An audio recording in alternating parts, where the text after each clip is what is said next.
Cuidado con el fantasma del samurái en Kioto, templo embrujado en Japón. Mike Anderson, un periodista y blogger estadounidense especializado en viajes y fenómenos inexplicables, llevaba semanas sumergido en libros y foros en línea sobre las leyendas más espeluznantes de Japón. Uno de los relatos que más le fascinó fue el del samurái sin rostro, del templo Ginkaku-ji en Kioto.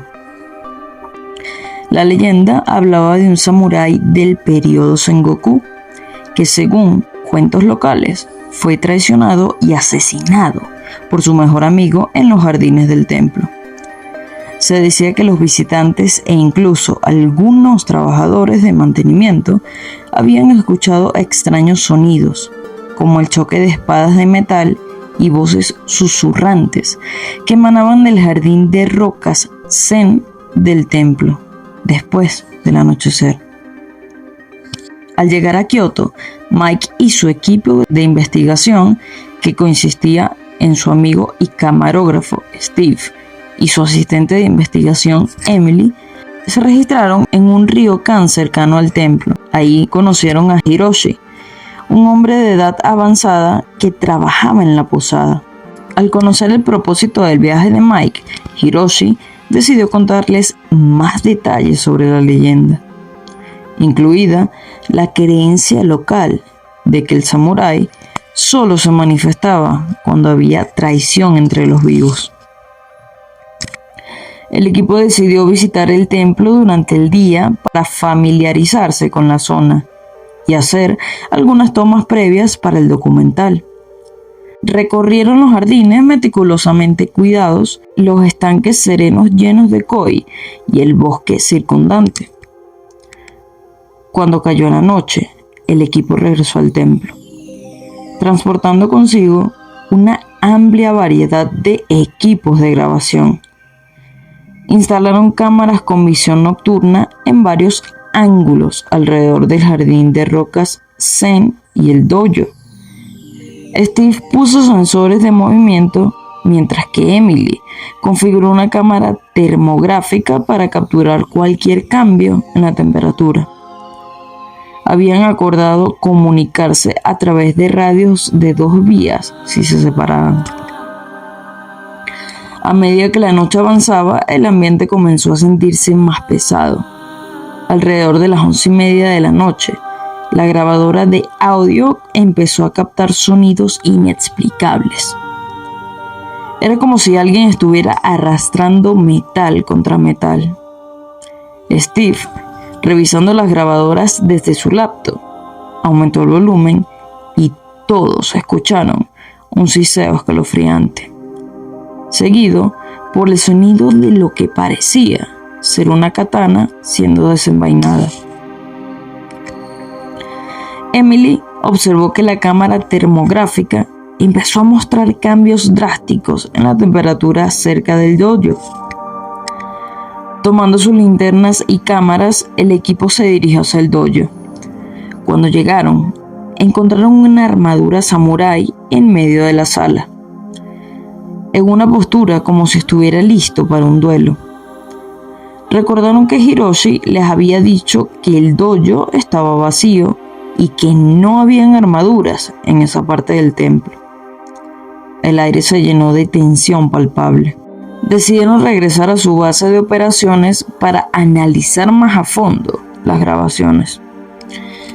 Al revisar los archivos de audio, captaron un susurro que parecía decir Uragi ni mono, que traducido significa traidor.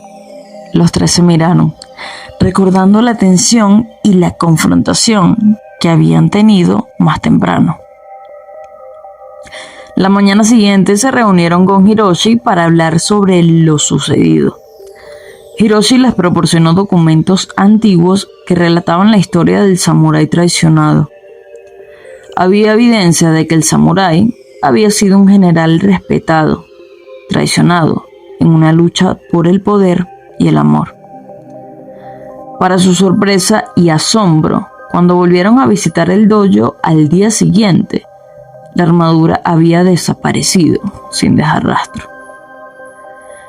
Hiroshi confirmó que no había ninguna armadura almacenada en ese dojo y que usualmente se exhibía en un museo cercano. Este museo también tenía un registro de los objetos que albergaba y no había ningún informe de que la armadura faltara o hubiera sido prestada. La confusión y el asombro eran evidentes en las expresiones de cada uno.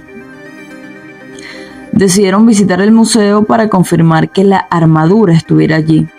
Y en efecto, allí estaba, en una vitrina bien iluminada, acompañada de una descripción detallada de su historia y su significado. El personal del museo también confirmó que la armadura no había sido movida en años.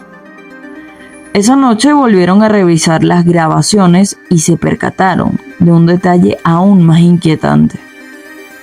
En el fondo de una de las grabaciones de video, por apenas un segundo, se podía ver una figura oscura pasando rápidamente por detrás de las lámparas de piedra del jardín. No era una sombra cualquiera, tenía una forma humanoide. Todos se miraron, ya no sabiendo qué pensar o creer.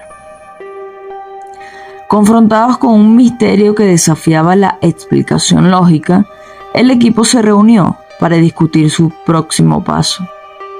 Recordaron las palabras de Hiroshi sobre cómo la manifestación del samurái estaba vinculada a actos de traición. Reflexionaron sobre la tensión y el conflicto que había surgido entre ellos durante su vigilancia nocturna. ¿Podría haber sido eso lo que desencadenó los eventos inusuales? Decidieron pasar una última noche en el templo para hacer una última serie de grabaciones y observaciones. Esta vez, sin embargo, la noche transcurrió sin incidentes. No hubo sonidos de espadas chocando, ni fluctuaciones en las cámaras termográficas, ni sombras misteriosas. Al final, se quedaron con más preguntas que respuestas. Mike, Steve y Emily regresaron a los Estados Unidos con un tesoro de grabaciones y experiencias, pero sin ninguna explicación sólida para los eventos que habían testificado. Mike decidió publicar todo en su blog, exponiendo tanto las evidencias como las limitaciones de su investigación. Justo cuando Mike estaba a punto de hacer clic en el botón publicar, recibió un correo electrónico. Era de Hiroshi, quien decía haber encontrado un antiguo texto que ofrecía una pista significativa. Hablaba de un ritual que podría apaciguar al espíritu del samurái traicionado, que requeriría de la presencia de los involucrados. Mike miró a Steve y Emily. Después de un breve intercambio de miradas, cerró su laptop y comenzó a buscar vuelos a Kioto. El misterio del samurái sin rostro del templo Ginkaku-ji estaba lejos de haberse resuelto. Ahora tenían una razón más para regresar. Mike, Steve y Emily aterrizaron en Kioto con una mezcla de anticipación y ansiedad.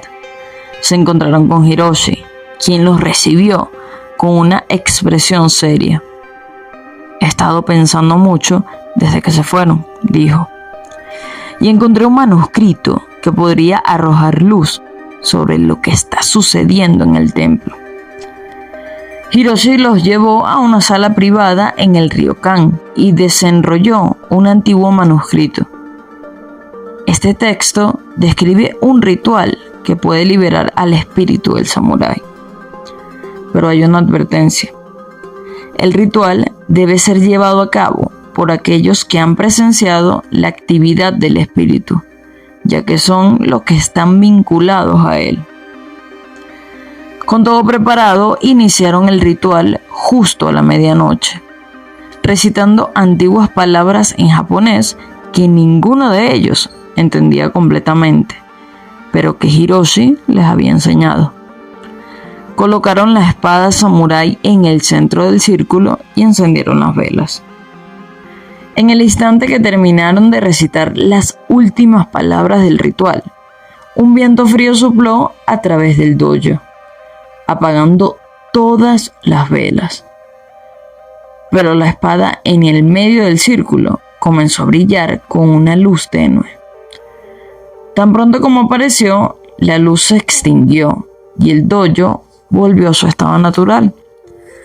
Todo quedó en silencio. Antes de irse, Mike, Steve y Emily hicieron una última visita al templo. Ya no se sentía la opresiva atmósfera que había antes, como si una pesada carga hubiera sido levantada. Se despidieron de Hiroshi con gratitud y volvieron a Estados Unidos. Una vez en casa, Mike finalmente publicó su blog, incluyendo todos los eventos extraños, las tensiones internas, el ritual y su aparente resolución. Las respuestas fueron mixtas. Algunos lectores estaban fascinados, otros escépticos. Pero una cosa era segura: la experiencia los había cambiado para siempre. El misterio del samurái sin rostro del templo Ginkaku-ji de Kioto seguirá siendo tema de debate y especulación. Pero para Mike, Steve y Emily ya no era una cuestión de creer o no creer. Ellos habían vivido algo inexplicable, algo que desafió la lógica y la razón, y eso era suficiente. Si te ha gustado esta historia, no olvides suscribirte a nuestro canal y ver todas las demás historias sombrías, basadas en hechos reales que tenemos para ti. Nos vemos en una nueva entrega de Historias Sombrías.